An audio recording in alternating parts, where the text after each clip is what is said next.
أعوذ بالله من الشيطان الرجيم بسم الله الرحمن الرحيم إنا أنزلناه في ليلة القدر وما أدراك ما ليلة القدر ليلة القدر خير من ألف شهر وقال النبي صلى الله عليه وسلم عن عائشة رضي الله عنها قالت كان أحب الشهور إلى رسول الله صلى الله عليه وسلم أن يصومه شعبان শ্রদ্ধেয় সুসম্মানিত আজকের এই জুমার দিনের মুসল্লিবৃন্দ, প্রশংসা সে মহান আল্লাহ তাআলার জন্য যিনি আমাদেরকে এই পবিত্র জুমার দিনে একত্রিত হওয়ার তৌফিক দান করেছেন। তাই সর্বপ্রথম সেই মহান আল্লাহ তাআলার শুকরিয়া আদায় করে নিই, সকলেই বলি আলহামদুলিল্লাহ। তারপরে পরে দরুদ ও সালাম অবতীর্ণ হোক আমাদের শেষ নবী মুহাম্মদুর রাসূলুল্লাহ সাল্লাল্লাহু আলাইহি ওয়াসাল্লামের উপর। সকলেই বলি আল্লাহুম্মা আমিন। আল্লাহুম্মা সাল্লি আলাইহি আল্লাহুম্মা বারিক আলাইহি। ছেড়ে দেন। আজকে এই পবিত্র জুমার দিনে যে বিষয়টি নিয়ে আলোচনা করতে চলেছি সেটি হচ্ছে, যেহেতু বর্তমান আমরা যে মাসটিতে অবস্থান করছি আরবির দিক দিয়ে, সেটি হচ্ছে শাবান মাস। তো সেই শাবান মাসকে লক্ষ্য রেখে শাবান মাস সম্পর্কে, শাবানের গুরুত্ব এবং তার ফজিলত সম্পর্কে আলোচনা করার চেষ্টা করব ইনশাআল্লাহ। ওয়া মা তাওফিক ইল্লা বিল্লাহ। পাশাপাশি এটাও চেষ্টা করব যে এই শাবান মাসে কিছু করণীয় আছে যেগুলো আমাদেরকে করতে হবে, আর কিছু বর্জনীয় আমল আছে যেগুলো করি সেগুলো থেকে আমাদেরকে বেঁচে থাকতে হবে। তো এই সমস্ত বিষয়কে সামনে রেখে কোরআন এবং হাদিসের আলোচনা করার চেষ্টা করব ইনশাআল্লাহ। ওয়া মা তাওফিক ইল্লা বিল্লাহ। প্রথমত আমরা জানি যে আরবির যে 12টি মাস আছে, আমরা যদিও এই আরবি মাস সম্পর্কে অমনোযোগী, কারোর মধ্যে এই জ্ঞানটুকু থাকে না যে আরবি মাসের আজকে কত তারিখ, কোন মাস চলছে। যদি আমরা মুসলিম, আমরা ইংরেজি যতটা গুরুত্ব দিই, ক্যালেন্ডার অনুযায়ী আমরা চলি, জীবনযাপন করি, আমরা কিন্তু আরবিক লাইনে যে আরবি ক্যালেন্ডার অনুযায়ী যে চন্দ্র দিক দিয়ে যে মাসটা চলছে অথবা সে মাসের কত তারিখ চলছে, এগুলোর দিক দিয়ে কিন্তু আমরা একদম গাফিল, অমনোযোগী। তো আমাদেরকে অন্ততপক্ষে এতটুকু পরিমাণে চেষ্টা রাখতে হবে যে যে সমস্ত মাসগুলো গুরুত্বপূর্ণ, ইবাদত যোগ্য মাস, ইবাদত ফরজ বিষয় আছে, কিছু নফল বিষয় আছে, রাসূলুল্লাহ সাল্লাল্লাহু আলাইহি ওয়াসাল্লাম গুরুত্ব দিয়েছেন, এমন মাসগুলোকে আমরাও গুরুত্ব দেওয়ার চেষ্টা করব ইনশাআল্লাহ। তার মধ্যে আমরা জানি যে রমাদান মাস অত্যন্ত গুরুত্বপূর্ণ, ফজিলতপূর্ণ, মর্যাদাবান একটা মাস, যার অনন্ত অপরিসীম একদম মাহাত্ম্য গুরুত্ব রয়েছে, এ সম্পর্কে আমাদের জানা আছে। এমনকি আশহুরুল হুরুম, যেটা আরবিতে যে 4টা হারাম মাস আছে, একটা হচ্ছে রজব, যুলকাদা, যুলহিজ্জা আর মুহাররম। এই 4টা মাস সম্মানিত, আল্লাহ তাআলা তিনি করেছেন আশহুরুল হুরুম, সম্মানিত 4টা মাস। তো এই রকম ধরনের মাস, এই মর্যাদাপূর্ণ যে মাসগুলো আছে, এর মধ্যে অন্যতম আরেকটা মাস হচ্ছে শাবান মাস, যে মাসটা এখন বর্তমান চলছে, যে মাসের পরে রমাদান মাস আসবে। আর এই শাবান মাসকে রাসূলুল্লাহ সাল্লাল্লাহু আলাইহি ওয়াসাল্লাম তিনি গুরুত্ব দিয়েছেন। এমনকি তিনি নিজে গুরুত্ব দিয়ে ক্ষান্ত হয়ে যাননি, বরং তিনি সাহাবীদেরকে উৎসাহিত করেছেন গুরুত্ব দেওয়ার জন্য। এমনকি তিনি নির্দেশ দিয়েছেন যাতে করে আমরাও এই মাসটিকে গুরুত্বপূর্ণ সহকারে আমরা দেখি। আর রাসূলুল্লাহ সাল্লাল্লাহু আলাইহি ওয়াসাল্লাম এই মাসে বিশেষ কিছু আমল করতেন, যে আমলগুলো আমাদের অত্যন্ত প্রয়োজনীয় করা। কিন্তু আমরা আমাদের সমাজে কিছু আমল দেখতে পাই যেগুলো শাবান মাসকে উদ্দেশ্য করে আমরা করে থাকি, যদিও সেটা রাসূলুল্লাহ সাল্লাল্লাহু আলাইহি ওয়াসাল্লাম থেকে প্রমাণিত নয়। এমন যদি আমল আমরা করি যেটা সুন্নাত দ্বারা প্রমাণিত নয়, অবশ্যই সেটা আমাদেরকে বাদ দেওয়া অত্যন্ত জরুরি আমাদের জন্য। তো আসুন সেই সমস্ত বিষয়, শাবানের গুরুত্ব, ফজিলত, করণীয়, বর্জনীয় আমরা কোরআন হাদিস থেকে একটু শুনে আসি। যেখানে হযরত আয়েশা রাদিয়াল্লাহু আনহা তিনি বলছেন, সহিহ বুখারীর 1969 নম্বর হাদিস, আয়েশা রাদিয়াল্লাহু আনহা তিনি বলছেন যে ফামা রাআইতু রাসূলুল্লাহ সাল্লাল্লাহু আলাইহি ওয়াসাল্লাম, যে আমি রাসূলুল্লাহ সাল্লাল্লাহু আলাইহি ওয়াসাল্লামকে কখনো দেখিনি, ইস্তাকমালা সিয়ামা শাহরিন, যে পরিপূর্ণ কোন মাসে সিয়াম পালন করবেন, ইল্লা রমাদান, শুধুমাত্র রমজান ব্যতীত। আয়েশা রাদিয়াল্লাহু আনহা তিনি বলছেন যে রাসূলুল্লাহ সাল্লাল্লাহু আলাইহি ওয়াসাল্লাম রমাদান ব্যতীত অন্য কোন মাসে সম্পূর্ণ মাস 29 অথবা 30 মাস, সম্পূর্ণ মাস তিনি রমজান ব্যতীত কোনো মাসে সিয়াম পালন করতেন না। ওয়ামা রাআইতু রাসূলুল্লাহ সাল্লাল্লাহু আলাইহি ওয়াসাল্লাম আকসারা সিয়ামু মিনহু ফি শাবান, এবং আমি এটাও দেখিনি যে শাবান ব্যতীত অন্য কোন মাসে একাধিক অনেক পরিমাণে অত্যন্ত বেশি তিনি সিয়াম পালন করবেন, এমন কোন মাসে তিনি সিয়াম পালন করতেন না শাবান ব্যতীত। মানে এই হাদিস থেকে প্রমাণ পাওয়া যায় যে শাবান মাসের গুরুত্ব কতটা, যে রাসূলুল্লাহ সাল্লাল্লাহু আলাইহি ওয়াসাল্লাম এই মাসে অধিক পরিমাণে সিয়াম পালন করতেন। কেন পালন করতেন সেটা পরে আসছি। এই হাদিস থেকে যেটা প্রমাণ পাওয়া যায়, রাসূলুল্লাহ সাল্লাল্লাহু আলাইহি ওয়াসাল্লাম অধিক সিয়াম পালন করতেন। অধিক মানে 27 শাবান পর্যন্ত তিনি সিয়াম পালন করতেন। কারণ অন্য হাদিসের মধ্যে রাসূলুল্লাহ সাল্লাল্লাহু আলাইহি ওয়াসাল্লাম তিনি নিষেধ করেছেন যে রমাদানের পূর্বে আর শাবানের শেষে, 27 শাবানের পরে বা রমজানের পূর্বে দুই একটা সিয়াম তিনি ছাড়তে নির্দেশ দিয়েছেন, তিনি নিজেও ছেড়ে দিয়েছেন। কারণ রমজানের জন্য প্রস্তুতি নেওয়া, রমজানে যে একটা মাস পূর্ণ মাস আপনি সিয়াম পালন করবেন, সেই সিয়াম পালনের পূর্বে আপনি স্বতঃস্ফূর্তভাবে আপনি কিছুদিন প্রস্তুতি নেবেন। এই কারণে রাসূলুল্লাহ সাল্লাল্লাহু আলাইহি ওয়াসাল্লাম এই 27টা রোজা রাখতেন, তারপরে কয়েকটা ছেড়ে দিতেন শেষের দিকে। এটা হচ্ছে রাসূলুল্লাহ সাল্লাল্লাহু আলাইহি ওয়াসাল্লামের সিয়াম আর শাবানের একটা আমল। আরেকটা হাদিসের মধ্যে সুনানে আবু দাউদের 2431 নম্বর হাদিস, এখানেও আয়েশা রাদিয়াল্লাহু আনহা তিনি বলছেন যে কানা আহাব্বু শুহুরি, যে রাসূলুল্লাহ সাল্লাল্লাহু আলাইহি সাল্লামের নিকটে সবচেয়ে পছন্দনীয় যে মাসটা ছিল সিয়াম পালন করার জন্য, আইয়াসুমা শাবান, যে তিনি সিয়াম পালন করবেন সেই মাসটা হচ্ছে কি শাবান মাস। মনে রাখবেন, এইটা আয়েশা রাদিয়াল্লাহু আনহা তিনি বলছেন যে নফল সিয়ামের মধ্যে ফরজ, ওটা তো আপনার ইচ্ছা থাকলেও রাখতে হবে, না ইচ্ছা থাকলেও আপনাকে রাখতে হবে, ওটা ফরজ, বাধ্যতামূলক। ওটা আমাদের প্রত্যেকটা, যারাই আমরা সুস্বাস্থ্য নিয়ে, যাদের আমাদের ক্ষমতা আছে, যাদের অক্ষমতা সেটা ব্যতিক্রম, কাজ আদায় করে নিতে হবে, তাদের ব্যতিক্রম সেটা। কিন্তু প্রত্যেকটা মানুষকে ফরজ মানে বাধ্যতামূলক সিয়াম যেটা আছে সেটা আদায় করতেই হবে, ইচ্ছা থাকুক চাই না থাকুক। কিন্তু নফল আপনার ঐচ্ছিক যেটা সিয়াম, আপনি পালন করলে আপনার নেকি হবে, না পালন করলে আপনার গুনাহ হবে না, এমন কিছু সিয়াম যেটা রাসূলুল্লাহ সাল্লাল্লাহু আলাইহি ওয়াসাল্লাম সর্বাধিক পরিমাণে যে মাসে সিয়াম পালন করা পছন্দ করতেন, সেটা হচ্ছে কোন মাস? এই শাবান মাস, যে মাসে আজকে আমরা অবস্থান করছি, যে মাসের আজকে 3 তারিখ। জানেন হিসাব আছে আপনাদের কাছে? আমরা হিসাবই রাখি না। রমজান মাস আসবে, সমাজের ইমাম সাহেব জানিয়ে দিবে আমরা রমজানের রোজা শুরু করে দিব, এই হিসেবে আমরা থাকি। কিন্তু ইসলামিক ক্যালেন্ডার অনুযায়ী আমরা কয়জন চলি? চেষ্টাও করি না আমরা জানার, বোঝার, আর সেই অনুযায়ী আমল তো অনেক দূরের কথা। কারণ আমাদেরকে এই শাবান মাসের গুরুত্ব এরূপ দিতে হবে যেভাবে রাসূলুল্লাহ সাল্লাল্লাহু আলাইহি ওয়াসাল্লাম তিনি দিয়েছেন সিয়াম পালন করার মাধ্যমে। এমনকি তিনি নিজে শুধু সিয়াম পালন করে থেকে যাননি, বরং তিনি সাহাবীদেরকে উৎসাহিত করেছেন যে তোমরাও সিয়াম পালন করো। আচ্ছা, এবার আসেন যে রাসূলুল্লাহ সাল্লাল্লাহু আলাইহি ওয়াসাল্লামের এই হাদিস দ্বারা প্রমাণিত হলো যে তিনি সিয়াম পালন করতেন। এবার কেন করতেন কারণটাও আমরা জেনে নিই। যেখানে সুনানে নাসাইর 2357 নম্বর হাদিসের মধ্যে বলছেন, উসামা বিন যায়েদ রাদিয়াল্লাহু আনহু তিনি বলছেন যে রাসূলুল্লাহ সাল্লাল্লাহু আলাইহি ওয়াসাল্লামকে জিজ্ঞাসা করেছেন, ইয়া রাসূলুল্লাহ সাল্লাল্লাহু আলাইহি ওয়াসাল্লাম, আপনাকে আমি এই শাবান মাসে, এই যে মাসটা চলছে, এই শাবান মাসে যতটা পরিমাণে সিয়াম পালন করেন এতটা আপনাকে অন্য কোন মাসে সিয়াম পালন করতে দেখিনি, এর কারণটা কি? উসামা বিন যায়েদ রাদিয়াল্লাহু আনহু তিনি জিজ্ঞাসা করেছেন কাকে? আল্লাহ রাসূল সাল্লাল্লাহু আলাইহি ওয়াসাল্লামকে। এবার আল্লাহ রাসূল সাল্লাল্লাহু আলাইহি ওয়াসাল্লাম তার প্রতি উত্তরে কি বলছেন?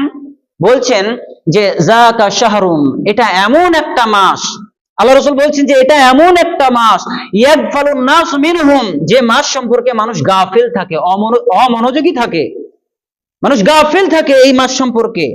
বাইনা রজব ও রমাদান, রজব এবং রমাজানের মাঝখানে যে মাসটা, মানে কোন মাস? রমাদান মাস। রজব, শাবান, তারপর রমাদান, বুঝতে পারলেন কি? রজব, শাবান, তারপর রমাদান। তো রাসূলুল্লাহ সাল্লাল্লাহু আলাইহি ওয়াসাল্লাম এটাই বলছেন, বাইনা রজব ওয়া রমাদান, রমাদান এবং রজবের মাঝখানে যে মাসটা অর্থাৎ শাবান মাস সম্পর্কে মানুষ কি করে? গাফিল থাকে, অমনোযোগী হয়ে থাকে। এটা এমন একটা মাস যে মাসে কি করা হয়? ফি শাহরিন তুরফাউ ফীহিল আমাল ইলা রাব্বিল আলামিন, যে মাসে কি করা হয়? তোমার আমল, প্রত্যেকের আমল আল্লাহ তাআলার নিকটে পেশ করা হয়। বুঝতে পারলেন কি? কেন সিয়াম পালন করেন? কারণ হচ্ছে এই মাসে বাৎসরিক যে রিপোর্ট, বাৎসরিক যে আমল করছেন আপনি, সেই আমল আল্লাহর কাছে পেশ করা হয়। একথা রাসূলুল্লাহ সাল্লাল্লাহু আলাইহি ওয়াসাল্লাম বলছেন, ওয়া আনা উহিব্বু আইয়ুরফা আমালি ওয়ানা সাইমুন, রাসূল সাল্লাল্লাহু আলাইহি ওয়াসাল্লাম বলছেন, এবং আমি পছন্দ করি যে আমার আমল বা আমার রিপোর্ট যখন আল্লাহর কাছে, আল্লাহর দরবারে যখন পেশ করা হবে, এই অবস্থায় পেশ করা হোক যে যখন আমি সিয়ামরত অবস্থায় থাকবো। মানে আল্লাহ রাসূল কিসের জন্য সিয়াম পালন করতেন? এই যে আপনার রিপোর্ট, আপনার বাৎসরিক যে আমল করেছেন সেই আমলটা আল্লাহর দরবারে পেশ করা হবে। এবার ওই পেশ করার কাজটা যদি আপনার এমন কোন নেক আমলের মধ্য দিয়ে হয়ে থাকে, মানে সিয়াম পালনরত অবস্থায় আপনি আছেন, এই অবস্থায় আপনি আল্লাহর সন্তুষ্টির জন্য যখন সিয়াম পালন করছেন, এই অবস্থায় আপনার আমলটা ফেরেশতারা আল্লাহর সামনে, আল্লাহর দরবারে পেশ করছেন, মানে আরো ফজিলত আপনার কিন্তু বেড়ে গেল। বুঝতে পারলেন? আরো সহজ করে বলতে গেলে, আপনি জানেন সহিহ মুসলিমের 179 নম্বর হাদিস, যেখানে রাসূলুল্লাহ সাল্লাল্লাহু আলাইহি ওয়াসাল্লাম বলছেন প্রতিদিনের এবং রাত্রির মানে আমল আল্লাহর কাছে পেশ করা হয়। জানেন আপনি, প্রত্যেক দিনের আমল পেশ করা হয়। কখন? ওই যে ফজরে দুইজন ফেরেশতা নির্ধারণ করা হয়, যে ফেরেশতা দুইজন আসরের সময় আল্লাহর কাছে যায়, রিপোর্ট পেশ করেন। আর আসরের সময় দুইজন ফেরেশতা নির্ধারণ করা হয়, যে ফেরেশতা দুইজন কি করে, ফজরের সময় আল্লাহর কাছে যান এবং তারা আল্লাহর কাছে আপনার রিপোর্ট পেশ করেন। আল্লাহ তাআলা ওই সমস্ত ফেরেশতাদেরকে জিজ্ঞাসা করেন যে তোমরা আমার বান্দাকে কোন অবস্থায় ছেড়ে আসলে? ওই ফেরেশতারা তখন কি বলে? বান্দা যখন নামাজরত অবস্থায় তাকে যদি ছেড়ে যায় ওই ফেরেশতা দুইজন, তাহলে আল্লাহকে বলে, আল্লাহ তোমার অমুক বান্দা কি করছিল? নামাজ পড়ছিল, আর ওই অবস্থায় আমি ছেড়ে এসেছি। মানে তার রিপোর্টটা, তার আমলের রিপোর্টটা নামাজরত অবস্থায় থাকা অবস্থায় তার পেশ করা হয়েছে। এবার যে ব্যক্তি ঘুমিয়ে থাকে তার ঘুমন্ত অবস্থায় রিপোর্ট পেশ করা হয়ে যায়। বুঝতে পারলেন কি? এটা দৈনন্দিন একটা রিপোর্ট পেশ করা। আবার সাপ্তাহিক একটা রিপোর্ট পেশ করা হয় আল্লাহ তাআলার সামনে। কোন দিনে? বৃহস্পতিবার আর সোমবারে। যে কারণে রাসূলুল্লাহ সাল্লাল্লাহু আলাইহি ওয়াসাল্লাম এই বৃহস্পতিবার এবং সোমবারে নফল সিয়াম রাখতেন। আমরা কয়জন রাখি? এটাতে সাপ্তাহিক একটা রিপোর্ট। আপনি সপ্তাহে কি আমল করলেন, কি কাজ করলেন, এই রিপোর্টটা, এই আমলটা আল্লাহর কাছে পেশ করা হয়। যার কারণে রাসূল সাল্লাল্লাহু আলাইহি ওয়াসাল্লাম এই দুই দিন, সোমবার এবং বৃহস্পতিবার নফল সিয়াম রাখতেন। কারণ তিনি এটা পছন্দ করতেন যে যখন তার আমলটা পৌঁছানো হবে আল্লাহর কাছে, পেশ করা হবে, তখন যেন সিয়ামরত অবস্থায় থাকেন আর ওই অবস্থাতে আল্লাহর কাছে রিপোর্টটা পেশ করা হয়। তাহলে আমরা কেন পারবো না? এবার এটা নির্দিষ্ট করে দিয়েছেন, সাপ্তাহিক যে আমলটা পেশ করা হয় সোমবার বৃহস্পতিবার, আর দৈনন্দিন যে রিপোর্টটা পেশ করা হয় ফজরের সময় আর আসরের সময়, এটা আমরা জানি। রাসূলুল্লাহ সাল্লাল্লাহু আলাইহি ওয়াসাল্লাম মেনশন করে বলে দিয়েছেন যে এই সময়ে, এই দিনে। কিন্তু এই যে বাৎসরিক রিপোর্টটা পেশ করা হয় এই শাবান মাসে। এবার শাবান মাসের কোন দিনে? আল্লাহ রাসূল বলেছেন কোথাও? আপনি জানেন? কোন হাদিসে কিন্তু বর্ণিত নাই যে কোন দিনে। আর এই কারণে রাসূলুল্লাহ সাল্লাল্লাহু আলাইহি ওয়াসাল্লাম পরিপূর্ণ মাস তিনি সিয়াম পালন করতেন, শেষের দুই একটা ছাড়া। পরিপূর্ণ মাসে তিনি সিয়াম পালন করতেন, একদম 27টা 28টা রোজা পর্যন্ত তিনি সিয়াম পালন করতেন, শেষের দুই একটা ছেড়ে দিতেন। মানে তিনি জানতেন না যে এই বাৎসরিক যে রিপোর্টটা আল্লাহর কাছে, আল্লাহর দরবারে পেশ করা হবে, এটা কোন দিনে, 15ই শাবান নাকি 7-এ 10-এ 20-এ শাবান, না কোন দিনে, এটা রাসূল সাল্লাল্লাহু আলাইহি ওয়াসাল্লাম জানতেন না, বা আল্লাহ তাকে সেই জ্ঞানটা দেননি, কারণেই তিনি জানতেন না। কাজে আমরা যদি মনে করি নির্দিষ্টভাবে যে অমুক দিনে, যদি সেই দিনটাকে কেন্দ্র করে আমরা যদি সিয়াম পালন করি আর মনে করি ওই দিনে আল্লাহ বাৎসরিক রিপোর্ট আল্লাহর কাছে পেশ করা হয়, আমরা এইভাবে যদি সিয়াম পালন করি, তাহলে কিন্তু সেটা কখনোই বৈধ হবে না। কারণ আল্লাহ রাসূল সাল্লাল্লাহু আলাইহি ওয়াসাল্লাম নিজেও জানতেন না, তাহলে আমরা কিভাবে জেনে গেলাম? তিনি তো বলেননি আমাদের জন্য। যেমন ভাবে আপনাদেরকে যদি উদাহরণ দিই, শবে কদরের রাত্রি, লাইলাতুল কদরের রাত্রি, কোনটা আমরা জানি? রাসূলুল্লাহ সাল্লাল্লাহু আলাইহি ওয়াসাল্লাম প্রথমের দিকে জানতেন, কিন্তু তাকে ভুলিয়ে দেওয়া হয়েছিল, আল্লাহ তাআলা ভুলিয়ে দিয়েছেন তাকে। এই কারণে রাসূল সাল্লাল্লাহু আলাইহি ওয়াসাল্লাম নির্দিষ্ট করে বলেননি যে 21শে রমাদান নাকি 23 নাকি 25 নাকি 27 নাকি 29। তিনি সমষ্টিগতভাবে বলেছেন যে 5টা বেজোড় রাত্রি তোমরা, শেষ দশকের বেজোড় রাত্রিতে তোমরা লাইলাতুল কদর অনুসন্ধান করো। আল্লাহ রাসূল বলেছেন, কোন রাতকে মেনশন করে বলেননি যে তোমরা 27শে রাত্রিতে তোমরা লাইলাতুল কদর অনুসন্ধান করো, একথা বলেননি।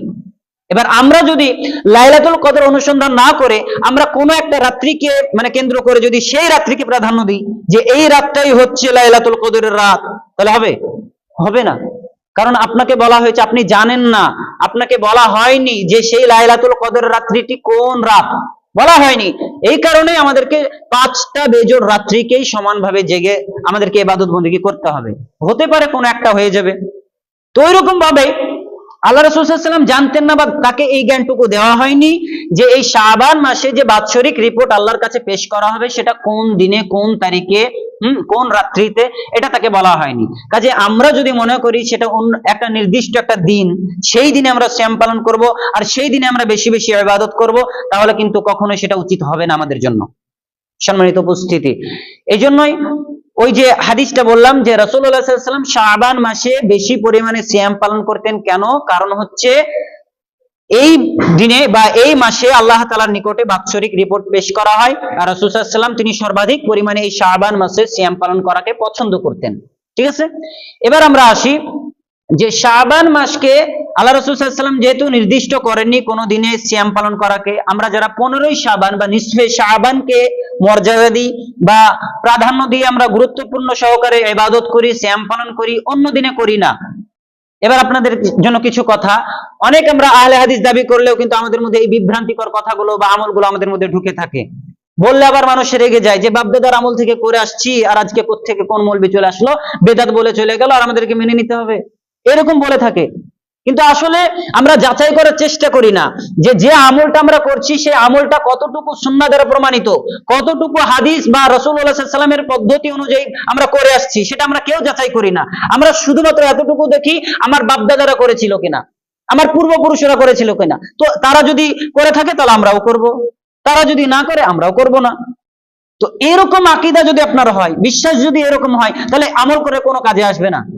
যে আমলটুকু করছেন অল্প হোক বেশি না হোক, আল্লাহ কোথাও বলেননি যে আমালান কাসীরা, বেশি আমল করো আর তুমি জান্নাতে চলে যাবে, জান্নাত পেয়ে যাবা, নেক ব্যক্তি হয়ে যাবা, এটা আল্লাহ বলেননি। বরং যতটুকু আমল করবেন ততটুকু যেন কি হয়, নেক হয়, সৎ হয়, আমালান সালিহা। যেখানে আমল করার কথা বলেছেন সেখানে কি বলেছেন, নেক আমল করার কথা বলেছেন। তো একটু হোক বেশি না হোক, ওই অল্প পরিমাণের জন্য নেক আমল হয়, সেটা যেন রাসূল সাল্লাল্লাহু আলাইহি ওয়াসাল্লামের পদ্ধতি অনুযায়ী হয়, তার নির্দেশিত বিষয়ের উপরে যেন হয়, তবে সে আমলটা আপনার গ্রহণযোগ্য হবে, না হলে কিন্তু হবে না। এবার এই যে নিসফে শাবান সম্পর্কে আমরা অনেকে জানি, 15ই শাবান, যেটা শবে বরাত উপলক্ষে আমরা পালন করে থাকি অনেকেই। আমি কিন্তু কাউকে মেনশন করে বলছি না যে কোনো মাযহাবের ব্যক্তিরা করে থাকে, বরং এখন বর্তমান সমাজে যেটা পরিস্থিতি চলছে, আহলে হাদিসি কি, ফারাজি কি, হানাফি কি, আর যে কোনো মাযহাবের হোক না কেন, আজকে প্রত্যেকটা মানুষ কিন্তু এই বাপদাদাকে অনুসরণ করে এই সমস্ত কিছু পালন করে থাকে। যে কোনো বেদাত হোক, সুন্নাহ হোক, যাই হোক না কেন, বাপদাদাকে অনুসরণ করে পালন করে থাকে। সুতরাং এই যে শবে বরাত, শবে বরাত বলতে আমরা কি বুঝি? সব শব্দের অর্থ কি? রাত্রি, রজনী, বরাত মানে ভাগ্য। তো যারা শবে বরাত বলে তারা কি বলে? এটা ভাগ্য রজনী। অথচ আল্লাহ তাআলা নির্দেশিত যে বিষয়টা ভাগ্য রজনী কোনটা? লাইলাতুল কদরের রাত্রি। আল্লাহ যেটা সূরা দুখানের মধ্যে স্পষ্ট করেছেন লাইলাতুল মুবারাকা। আর এই আয়াতের ব্যাখ্যা অনুযায়ী কিছু কিছু আলেমরা বা কিছু কিছু হানাফি আলেমরা অনেকে ব্যাখ্যা নিয়ে থাকে কি, যে লাইলাতুল মুবারাকা বলতে এখানে বোঝানো হয়েছে শবে বরাতের রাত। অথচ আল্লাহ তাআলা এই লাইলাতুল মুবারাকা, বরকতপূর্ণ রাত্রি, এটাকে নির্দিষ্ট করে দিয়েছেন কোথায়? সূরা কদরের মধ্যে, যে ইন্না আনজালনাহু ফি লাইলাতুল কদর। সেই রাত্রিটা আর কোনো রাত নয়, সেটা হচ্ছে লাইলাতুল কদরের রাত্রি, যে রাত্রিতে আল্লাহ তাআলা মহামান্বিত কোরআন, এই পবিত্র কোরআন মাজিদকে অবতীর্ণ করেছেন। তো এই কারণে এই রাত্রির এত মর্যাদা, এত ফজিলত, এই কারণে এই কোরআনকে অবতীর্ণ হওয়ার কারণে এই মাসটিতে আল্লাহ তাআলা সিয়াম পালন করার নির্দেশ দিয়েছেন। আল্লাহ কথা বলেছেন যে শাহরু রমাদান আল্লাযী উনজিলা ফীহিল কুরআন হুদাল লিন-নাসি ওয়া বাইয়িনাতিন মিনাল হুদা ওয়াল ফুরকান, যে আল্লাহ পাক রব্বুল আলামিন এই রমাদান মাসে কি কোরআনকে অবতীর্ণ করেছেন। কেন? শাহরু রমাদান আল্লাযী উনজিলা ফীহিল কুরআন হুদাল লিন-নাস, মানুষের হেদায়েতের জন্য, ওয়া বাইয়িনাতিন মিনাল হুদা ওয়াল ফুরকান, মানুষের কাছে হেদায়েতের পথ এবং ফুরকান সত্য মিথ্যার পার্থক্য করার জন্য, স্পষ্ট করার জন্য আল্লাহ তাআলা এই কোরআনকে অবতীর্ণ করেছেন। তার পরের আয়াতের অংশে তিনি বলছেন যে কি বলছেন, যে তোমাদের মধ্যে যে ব্যক্তি এই মাসটিকে পাবে সে যেন সে সিয়াম পালন করে। তাহলে সিয়াম পালন করে কিসের জন্য আমরা? কারণ এই মাসে আল্লাহ তাআলা কি করেছেন? কোরআনুল কারীমকে অবতীর্ণ করেছেন। তাহলে সেটা হচ্ছে লাইলাতুল কদরের রাত্রি। তাহলে এই লাইলাতুল কদরের রাত্রিকে ছেড়ে আমরা যদি বলি সেটা শবে বরাত, এটাকে যদি আমরা ভাগ্য রজনী বলি, যেখানে আল্লাহ রাসূল সাল্লাল্লাহু আলাইহি ওয়াসাল্লাম তিনি বলছেন যে লাইলাতুল কদরের রাত্রিতে মানুষের ভাগ্য নির্ধারণ করা হয়। যখন মানুষ এই পৃথিবী সৃষ্টির 50,000 বছর পূর্বে একবার ভাগ্য লেখা আছে, তাদের লাওহে মাহফুজে লিপিবদ্ধ আছে। দ্বিতীয়ত মাতৃগর্ভে যখন ৪৪ আসে মানুষ, ওই সন্তানের, তখন তার ভাগ্য নির্ধারণ করা হয় দ্বিতীয়বার। আর তৃতীয়বার মানুষের ভাগ্য আবার পুনর্নির্ধারণ করা হয় যখন লাইলাতুল কদরের রাত্রি আসে। সুতরাং রাসূলুল্লাহ সাল্লাল্লাহু আলাইহি ওয়াসাল্লাম বলছেন যে সেই রাত্রিটা হচ্ছে ভাগ্য রজনী। কোন রাত্রি? লাইলাতুল কদরের রাত্রি, শবে কদরের রাত্রি, যেটা রমজান মাসে শেষ দশকে বিজোড় রাত্রিতে পাওয়া যায়। আর আমরা কিভাবে জেনে গেলাম? সেটা হচ্ছে নিসফে শাবান, 15ই শাবান। কিভাবে হবে বলেন তো? কিভাবে হতে পারে? আচ্ছা, আরেকটা হাদিস দ্বারা আপনাকে প্রমাণ দিই, যেখানে আমরা জানি যে হযরতে আয়েশা রাদিয়াল্লাহু আনহা তিনি বলছেন কি, আল্লাহ রাসূল সাল্লাল্লাহু আলাইহি ওয়াসাল্লাম একদিন সালাত আদায় করছেন রাত্রিতে উঠে। হাদিসটা ভালোভাবে মনোযোগ সহকারে শুনবেন, যে আল্লাহ রাসূল সাল্লাল্লাহু আলাইহি ওয়াসাল্লাম তিনি একদিন রাত্রিতে উঠে সালাত আদায় করছেন। তো সিজদায় গিয়েছেন, সিজদায় যাওয়ার পরে এত দীর্ঘ সিজদা করছেন, মানে এত লম্বা সিজদা করেছেন, আয়েশা রাদিয়াল্লাহু আনহা তিনি বলছেন যে আমার মনে হচ্ছে যেন আল্লাহ রাসূল সাল্লাল্লাহু আলাইহি ওয়াসাল্লাম পৃথিবীতে আর বেঁচে নাই, তিনি মৃত্যুবরণ করেছেন। এবার আয়েশা রাদিয়াল্লাহু আনহা তিনি প্রমাণ পাওয়ার জন্য কি করছেন, আঙুলে একটু চিমটি কাটলেন, আল্লাহ রাসূলের আঙুলে একটু চিমটি কাটলেন, সাথে সাথে একটু নড়ে উঠলো আল্লাহ রাসূল। তখন বুঝতে পারলেন যে আল্লাহ রাসূল এখনো জীবিত আছেন, সালাত আদায় করছেন। আল্লাহ রাসূল সাল্লাল্লাহু আলাইহি ওয়াসাল্লাম যখন এবার সালাত শেষ করলেন, এবার আল্লাহ রাসূল সাল্লাল্লাহু আলাইহি ওয়াসাল্লাম তিনি আয়েশা রাদিয়াল্লাহু আনহাকে জিজ্ঞাসা করছেন, আয়েশা তুমি কি মনে করো যে আমি বা আল্লাহর রাসূল তোমার কোনো হক নষ্ট করবে? তুমি মনে করো এটা? তো আয়েশা রাদিয়াল্লাহু আনহা বললেন যে না, ইয়া রাসূল সাল্লাল্লাহু আলাইহি ওয়াসাল্লাম, হতেই পারে না, আপনি কিভাবে আমার হক নষ্ট করতে পারেন? এটা আল্লাহ রাসূল সাল্লাল্লাহু আলাইহি ওয়াসাল্লাম বললেন। তারপরে আল্লাহ রাসূল সাল্লাল্লাহু আলাইহি ওয়াসাল্লাম আয়েশা রাদিয়াল্লাহু আনহাকে জিজ্ঞাসা করছেন কি, যে তুমি কি জানো যে এই যে রাত্রিতে এতক্ষণ দীর্ঘক্ষণ ধরে আমি নামাজ পড়ছি, এই নামাজটা এই রাত্রিটা কোন রাত্রি? তখন আয়েশা রাদিয়াল্লাহু আনহা বলেন, আল্লাহু ওয়া রাসূলুহু আ'লাম, যে আল্লাহ ও তার রাসূলই ভালো জানেন, তারাই বেশি জ্ঞাত। তো আয়েশা রাদিয়াল্লাহু আনহা জানেন না। তো আল্লাহ রাসূল সাল্লাল্লাহু আলাইহি ওয়াসাল্লাম তখন বলছেন, এই রাত্রিটা হচ্ছে নিসফে শাবান, 15ই শাবানের রাত্রি। এই রাত্রিতে আল্লাহ তাআলা মানুষকে ক্ষমা করেন, মানুষ যা চায় তাই দেন, মানুষের চাহিদা পূর্ণ করেন, আর যারা চায় না তারা গাফিল হয়ে বসে থাকে। এই কথা রাসূলুল্লাহ সাল্লাল্লাহু আলাইহি ওয়াসাল্লাম বললেন। এবার এই হাদিসটা এসেছে কোথায়?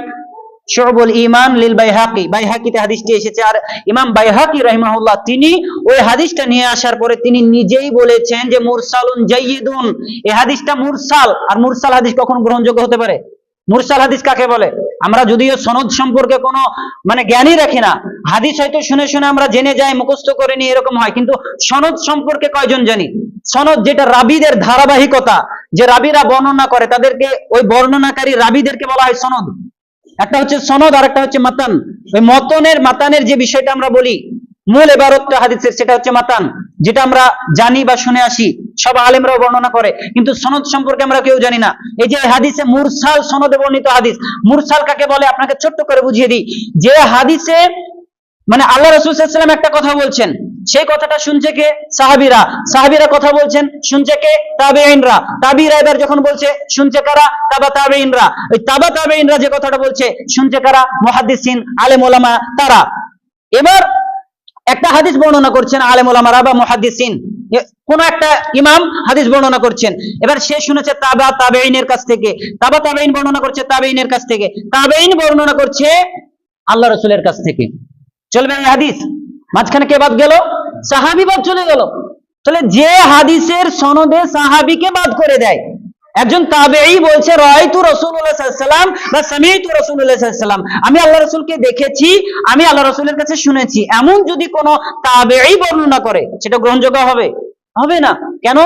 কারণ সে যদি আল্লাহ রাসূলকে দেখে, তাহলে সে তাবেঈ কোত্থেকে হলো? তাবেঈ তো নয়, সে সাহাবী হয়ে যাবে।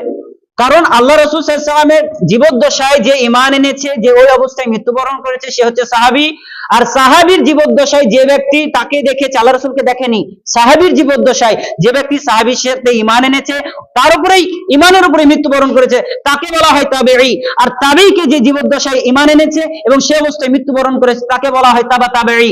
তো যে ব্যক্তি তাবেঈ, তাবিনের কাছ থেকে হাদিস বর্ণনা করলো, আর ওই তাবেঈ বলছে আল্লাহ রাসূলের কাছ থেকে আমি হাদিস শুনেছি, তাহলে এটা কখনোই গ্রহণযোগ্য হতে পারে না। আর এই হাদিসকে বলা হয় মুরসাল হাদিস। তাহলে বলেন, কোন তাবেঈ যদি বলে আল্লাহ রাসূলকে দেখেছি এই আমলটা করতে, তাহলে হবে? চলবে না। তাহলে এটা মুরসাল হাদিস, আর মুরসাল জয়ীফের একটা কিসিম, প্রকারভেদ। সুতরাং এই যে একটা হাদিস যেটা বললাম, আল্লাহ তাআলা বান্দাদেরকে ক্ষমা করেন, দয়া করেন, অথচ এটা সহিহ সূত্রে সহিহ বুখারীর হাদিস দ্বারা প্রমাণিত, যেখানে রাসূলুল্লাহ সাল্লাল্লাহু আলাইহি ওয়াসাল্লাম বলছেন কি, ইউনাজ্জিলু রাব্বুনা ইলা সামাঈদ দুনিয়া কুল্লা লাইলাতিন হিনা ইয়াবকা সুলুসিল লাইল, যে আল্লাহ পাক রব্বুল আলামিন তিনি প্রত্যেক রাত্রিতে প্রথম আসমানে রাত্রির শেষ তৃতীয়াংশে নেমে আসেন। বুঝতে পারলেন? এটা কোন রাত্রিতে? নিসফে শাবান বলা হলো। এই হাদিসে কি বলা হলো? 15ই শাবান, 14ই শাবান বলা হয়েছে? বলা হয়নি। এখানে বলা হচ্ছে প্রত্যেক রাত্রিতে, কুল্লা লাইলাতিন, প্রতি রাতে আল্লাহ প্রথম আসমানে নেমে আসেন। যখন রাত্রির শেষ তৃতীয়াংশে, তাহাজ্জুদের সময় আল্লাহ তাআলা নেমে আসেন। তারপরে আল্লাহ তাআলা বলেন, ডাকতে থাকেন যে মাইয়াদউনি ফাস্তাজিব লাহু, তোমরা কে আছো যে আমার কাছে দোয়া করো, আমি তোমার দোয়া ডাকে সাড়া দিব। এবং ওয়ামাইয়াসালানি ফাআতালাহু, কে তোমরা আছো যারা আমার কাছে সওয়াল করো, কিছু চাও, আমি তাকে তা দিয়ে দিব। ওয়ামাইয়াস্তাগফিরুনি, কে আছো যে তোমরা ক্ষমা চাও, তার ক্ষমা লাগবে, আমি ক্ষমা করে দিব। তো এইরকম ভাবে আল্লাহ তাআলা হিনা তাতলু আল ফাজর, যতক্ষণ পর্যন্ত ফজর উদয় না হয় ততক্ষণ পর্যন্ত এইভাবে ডাক দিতে থাকেন আল্লাহ প্রথম আসমান থেকে, যে কে আছো, তোমাদের কি লাগবে, তোমরা চাও, আমি তোমাদের চাওয়া পূরণ করে দেব। এটা কি নিশ্চয় শাবানের কথা বলা হয়েছে? না, এটা প্রত্যেক রাত্রিতে আল্লাহ তাআলা এটা প্রথম আসমানে নেমে এসে এটা আল্লাহ তাআলা বলতে থাকেন, ঘোষণা দিতে থাকেন। আর আমরা হতভাগা লেপ মুড়ি দিয়ে আমরা ঘুমিয়ে থাকি। আর আমরা বলি পুরো বছরে আমরা কোনোদিনও এরকম তাহাজ্জুদে উঠি না, আর 15ই শাবান আসলে নাকি 100 রাকাত নামাজ পড়তে হয়, দোয়া করতে হয়, সিয়াম পালন করতে হয়, এই ইবাদত করতে হয়। কোথায় আছে এগুলো? কোথায় প্রমাণ পেলেন আপনি? কোন জায়গায় আল্লাহ রাসূল সাল্লাল্লাহু আলাইহি ওয়াসাল্লাম বলেননি যে এমন এমন এমন এমন নির্দিষ্ট খাস করে কোনো ইবাদত করা যাবে, কোন দিনকে নির্দিষ্ট করে। আচ্ছা, 15ই শাবান সিয়াম পালন করা যাবে না এ কথা নয়, বরং আপনি পালন করেন, কিন্তু নিয়াত এবং উদ্দেশ্যটাকে ঠিক রেখে। আর একটা বিষয় হচ্ছে, এইটাকেই 15ই শাবান আপনি আর এক পদ্ধতি আপনি সিয়াম পালন করতে পারেন আইয়ামে বীজ হিসেবে। শাবান মাস হিসেবে তো আপনার আইয়ামে বীজ চলে যাবে না। আইয়ামে বীজ মানে চাঁদের যে 13, 14, 15 তারিখে সিয়াম পালন করতেন রাসূল সাল্লাল্লাহু আলাইহি ওয়াসাল্লাম, এবং তিনি সাহাবীদেরকেও নির্দেশ দিয়েছেন যে এই 3টা দিনে, এই 3টা তারিখে তোমরা সিয়াম পালন করো। মাসের যেটা সপ্তাহের সিয়াম কত? বৃহস্পতিবার আর সোমবার। আর মাসের সিয়াম হচ্ছে কত? 13, 14, 15 তারিখে। এবার আপনি যদি আইয়ামে বীজ এই সিয়াম গুলো যদি পালন করেন, সেখানে 15 তারিখ পড়লো, কোনো সমস্যা নাই। আপনি যদি শাবান উপলক্ষে যদি আপনি সিয়াম পালন করেন, যে শাবান মাসে আল্লাহ রাসূল করেছেন তা আমিও করব, সেই উদ্দেশ্যে আপনি যদি সিয়াম পালন করেন, তাহলে মনে রাখবেন শুধু 15ই শাবান নয়, আপনি অন্য দিনও রাখেন। আপনি যে 27টাই করতে হবে তার কোনো মানে নাই। আপনি 5টা পারেন 5টা করেন, 20টা পারেন 20টা করেন, 10টা পারলে 10টা করেন, আপনার সাধ্য অনুযায়ী আপনি করেন। আপনার ওর ফরজ করা হয়নি। কিন্তু আপনি এমন কেন নিয়ত নিয়ে রোজা করছেন যে 15ই শাবানেই আমাকে করতে হবে, কারণ সেটা শবে বরাত, কারণ সেই দিনে যদি আমি সিয়াম পালন করি আর রাতে যদি আমি সালাত আদায় করি, তাহলে এমন এমন বিশেষ ফজিলত আছে যে ফজিলতের কথা হাদিস দ্বারা প্রমাণিত না। এমন কেন আমল আপনি করবেন? তাহলে আমরা চেষ্টা করব যে সিয়াম যেভাবে রাসূলুল্লাহ সাল্লাল্লাহু আলাইহি ওয়াসাল্লাম করতে বলেছেন, বা শাবান মাসকে আল্লাহ রাসূল সাল্লাল্লাহু আলাইহি ওয়াসাল্লাম যেভাবে গুরুত্ব দিয়েছেন বা যেভাবে পালন করেছেন, সেভাবে আমরা পালন করার চেষ্টা করব, নিজের মতো করে নয়। কোথায় কোন জয়ীফ হাদিস, জাল হাদিস, মাউযু হাদিস, মুজাল্লিস হাদিস, সেই হাদিসকে লক্ষ্য রেখে সেই হাদিসে যে আমলের কথা বলা হয়েছে সেই হাদিস আমরা মেনে চলবো। আর সহিহ বুখারী, মুসলিম, আবু দাউদ, নাসাই, ইবনে মাজাহ, তিরমিজি, এই হাদিস, সহিহ হাদিসগুলো আমরা ছেড়ে দিব? কিভাবে হতে পারে? সহিহ হাদিসগুলো মানার চেষ্টা করেন। এবার আপনি বলতে পারেন যে যদি এগুলো হাদিসগুলো জয়ীফই হয়, তাহলে নিয়ে আসলো কিসের জন্য? আসলে আপনাকে সতর্ক করার জন্য নিয়ে আসা হয়েছে। জয়ীফ হাদিস কখনো আমল করার জন্য আসেনি। কোন ইমামগণ, ইমাম বুখারী তো জয়ীফ হাদিস নিয়ে আসেননি, ইমাম মুসলিম জয়ীফ হাদিস নিয়ে আসেননি। সেই মুসলিমের মধ্যে, সেই বুখারীর মধ্যে কোনো জয়ীফ হাদিস নাই। ইমাম বুখারী রাহিমাহুল্লাহ তার 6 লক্ষ হাদিসের হাফেজ ছিলেন তিনি, কিন্তু সেই ইমাম বুখারী তিনি তার সহিহ বুখারীতে কয় হাজার হাদিস নিয়ে এসেছেন? মাত্র 7275টা হাদিস। ইমাম মুসলিম তার মুসলিম গ্রন্থে কতটা হাদিস আছে? মাত্র 12,000 হাদিস। তাকরার ব্যতীত, মানে একই হাদিস ঘুরে ফিরে আছে, সেই হাদিসগুলো ব্যতীত মাত্র 4000 হাদিস আছে সহিহ মুসলিমে। আর ইমাম বুখারী তিনিও সহিহ বুখারীতে যে তাকরার হাদিস বারবার যেটা পুনরাবৃত্তি হয়েছে, সেই হাদিসগুলো বাদ দিয়ে মাত্র 4000 হাদিস। তো এরকম ভাবে 4000 কোন হাদিসে 3000, 5000, এরকম হাদিস হতে হতে সহিহ হাদিসের সংখ্যা 30,000-এর অধিক রয়েছে। এরকম সহিহ হাদিস ছেড়ে দিয়ে আমরা কেন সেই সমস্ত জয়ীফ হাদিসের দিকে লক্ষ্য করব? কেন সেই হাদিসের প্রতি আমল করব? অনেকে বলে থাকে না, আরেকটা হাদিস আছে যে এই শবে বরাত উপলক্ষে যে হাদিসে বলা হয়েছে যে রাসূলুল্লাহ সাল্লাল্লাহু আলাইহি ওয়াসাল্লাম বলেছেন যে আল্লাহ তাআলা প্রত্যেক মানুষকে, যখন মানুষ এই শবে বরাতের রাত্রিতে বা দিনে যখন সিয়াম পালন করে, রাত্রিতে যখন ইবাদত করে, আল্লাহ তাআলা তাকে ক্ষমা করে দেন যে ব্যক্তি ক্ষমা চায়, আর যে ব্যক্তি ক্ষমা চায় না তাকে আল্লাহ তাআলা ক্ষমা করেন না। তো এরকম ভাবে যে হাদিসটা আছে, ওই হাদিসে বলা হয়েছে ওই হাদিসটা জয়ীফ। অনেক সাহাবী বা অনেক তাবেঈরা বা অনেক ইমামগণ বলেছেন যে এই হাদিসটা জয়ীফ। নাসিরউদ্দিন আলবানী রাহিমাহুল্লাহ তিনিও বলেছেন হাদিসটা জয়ীফ। এমনকি কিছু কিছু আলেম যখন এই শবে বরাতের ফজিলতটাকে প্রতিষ্ঠিত রাখার জন্য তারা বলছে যে জয়ীফ তো কি হয়েছে, একটা উসুল আছে জানেন, যে জয়ীফ হাদিস যদি থাকে আর সেই হাদিসটা যদি একাধিক সনদে যদি বর্ণিত হয়, একটা জয়ীফ হাদিস, ওই হাদিসটা অনেকগুলো সনদ দ্বারা প্রমাণিত আছে, ওই হাদিসটা আমি বর্ণনা করেছি, আপনি বর্ণনা করেছেন, আরেকজন বর্ণনা করেছে, এরকম করতে করতে 3, 4, 5টা সনদে সে হাদিসটা বর্ণিত আছে। তো এইরকম হাদিস যদি জয়ীফ হাদিসের সংখ্যা একাধিক সনদে যদি প্রমাণিত হয়, সেই হাদিসটা কি হবে? হাসান লিগাইরিহি। মানে সহিহ হাদিসের কিসিম 4টা, একটা হচ্ছে সহিহ লিজাতিহি, সহিহ লিগাইরিহি, আর একটা হচ্ছে হাসান লিজাতিহি, হাসান লিগাইরিহি। আর এখানে বলা হয়েছে কোন হাদিস যদি জয়ীফ হাদিস মানে দুর্বল হাদিস, এগুলো যদি একাধিক রাবি দ্বারা, একাধিক সনদ দ্বারা যদি প্রমাণিত হয়, তাহলে সেটা হাসান লিগাইরিহি হবে। এবার এই ব্যাখ্যাতে কিছু কিছু আলেমরা বা ইমামগণ তারা বলেছেন, যেমন ইমাম শাওকানি রাহিমাহুল্লাহ, তিনি বলেছেন কি, যে শূন্যতে শূন্যতে কখনো এক হয়, কখনো হবে না, 0 0 0ই থাকবে। একটা জয়ীফে কখনো হাসান হতে পারে? হতে পারে না। তো অনেক ইমাম এর বিরোধিতা করেছেন, কেন একটা জয়ীফে হাসান হবে, হাসান লিগাইরিহি হবে? সুতরাং জয়ীফ হাদিসের প্রতি আমল করা জায়েজ নয়, যে কোনো জয়ীফ হাদিস হোক না কেন। আর শবে বরাত উপলক্ষে যা কিছু হাদিস আছে সবগুলোই জয়ীফ বা দুর্বল পর্যায়ের হাদিস। আর জয়ীফ কাকে বলা হয়? যে হাদিসের মধ্যে সহিহ হাদিসের কোনো মানে আলামত পাওয়া যাবে না। যে সহিহ হাদিসের 5টা বিষয় আছে, কারণ আছে, যে 5টা কারণ থাকলে সহিহ হাদিস প্রমাণিত হবে, সে 5টা কারণের মধ্যে একটাও তার মধ্যে পাওয়া যাবে না, সেটা হচ্ছে জয়ীফ হাদিস। আর জয়ীফ হাদিসের মধ্যে রাবীদের মধ্যে দুর্বলতা থাকবে, স্মৃতিশক্তির কমজোরিতা থাকবে, মিথ্যা আবাদিতা থাকবে, অপবাদ তাদের মধ্যে থাকবে। এরকম ধরনের হাদিসকে বলা হয় জয়ীফ হাদিস, দুর্বল হাদিস। সুতরাং সেই সমস্ত হাদিসকে কেন আমরা মানে প্রাধান্য দিব? যেহেতু আমাদের নিকটে সহিহ হাদিস আছে, তাই আমরা চেষ্টা করব যে এই শবে বরাতকে উপলক্ষে রোজা না রেখে আমরা চেষ্টা করব শাবান উপলক্ষে যে রাসূল সাল্লাল্লাহু আলাইহি ওয়াসাল্লাম রোজা রেখেছিলেন, সিয়াম পালন করেছিলেন, সেই সিয়াম পালন করা। সিয়াম পালন করলে এমনিতেই আপনার নেকি হবে। আপনি একটা সিয়াম পালন করলে আপনার নেকি হবে, যদি আপনার উদ্দেশ্যটা হয় ফি সাবিলিল্লাহ, আল্লাহর রাস্তায় আপনি সিয়াম পালন করছেন, এমন যদি আপনার উদ্দেশ্য হয়। কারণ রাসূলুল্লাহ সাল্লাল্লাহু আলাইহি ওয়াসাল্লাম বলছেন যে মান সামা ইয়াওমান ফি সাবিলিল্লাহ, কোন ব্যক্তি যদি একটা রোজাও আল্লাহ তাআলার সন্তুষ্টির উদ্দেশ্যে রাখে, তাহলে বা'দাল্লাহু ওয়াজহাহু 70 খরিফান ইলান নার, ওই ব্যক্তির চেহারা বা ওই ব্যক্তি জাহান্নাম থেকে 70 বছরের দূরের পথে সে জাহান্নাম থেকে সরে যাবে, তাকে সরিয়ে নিয়ে যাওয়া হবে। সুবহানাল্লাহ, এত বড় ফজিলত একটা সিয়াম যদি আপনি আল্লাহর সন্তুষ্টির উদ্দেশ্যে রাখেন, তার জন্য বলা হয়েছে। অন্য হাদিসে বলা হয়েছে যে মিয়াতা খরিফান, 1 বছরের দূরত্বে আপনাকে পৌঁছে দেওয়া হবে, ওই জাহান্নাম থেকে সরিয়ে দেওয়া হবে একটা রোজা যদি আপনি আল্লাহর সন্তুষ্টির উদ্দেশ্যে রাখেন, সেটা শাবানের হোক অথবা রমাজানের হোক। রমাজানের তো অপরিসীম, সেটার গুরুত্ব, মাহাত্ম্য, মর্যাদা অনেক আছে, কিন্তু সিয়াম, রমাজানের সিয়াম হোক বা এমনি সিয়াম হোক, একটা যদি আল্লাহর সন্তুষ্টির উদ্দেশ্যে রাখেন, তাহলে মনে রাখবেন সেটা আল্লাহ তাআলার নিকটে অনেক মর্যাদাবান, অনেক ফজিলতপূর্ণ। সুতরাং আমরা চেষ্টা করব রাসূলুল্লাহ সাল্লাল্লাহু আলাইহি ওয়াসাল্লাম যেভাবে সিয়াম পালন করেছেন, একাধিক সিয়াম পালন করেছেন, ততটা আমরা পালন না করতে পারলেও আমাদের সাধ্য অনুযায়ী আমরা সিয়াম পালন করার চেষ্টা করব।